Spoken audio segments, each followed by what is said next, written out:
యోహాను శుభవార్త 11:25 నన్ను విశ్వసించువాడు మరణించినను జీవించును, నేనే పునరుత్థానమును నేనే జీవమును అని పలికిన ఆ ప్రభు మరణించిన లాజరు వార్త విని ప్రభు బెతానియా గ్రామానికి కొద్దిగా లేటుగా వెళ్ళాడు.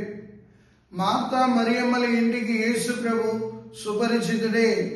మార్తా మరియమ్మలు యేసు ప్రభువుకి ఎంతగానో సేవలు చేసేవాళ్ళు.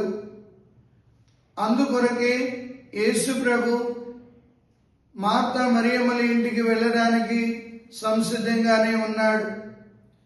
లాజరు మరణించేయడం తెలిసిన కొన్ని రోజుల తర్వాత బెతానియా గ్రామం వెళ్ళి యేసు ప్రభు కన్నీరు కార్చడం చూసి వాళ్ళందరూ అంటున్నారు, ఈయన ఎంతగా ఈయన్ను ప్రేమించి ఉన్నాడో.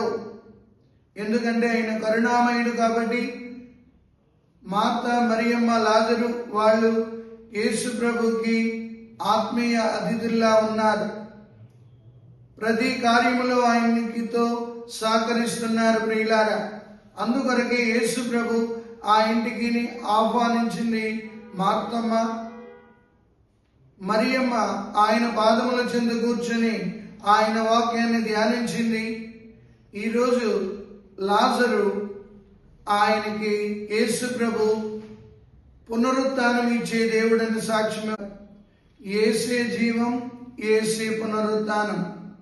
అవును ప్రియులారా, యోహాను శుభవార్త 11:25 నన్ను విశ్వసించువాడు మరణించినను జీవించును, నేనే పునరుత్థానమును నేనే జీవమును అని పలికిన ఆ ప్రభు మరణించిన లాజరు వార్త విని ప్రభు బెతానియా గ్రామానికి కొద్దిగా లేటుగా వెళ్ళాడు.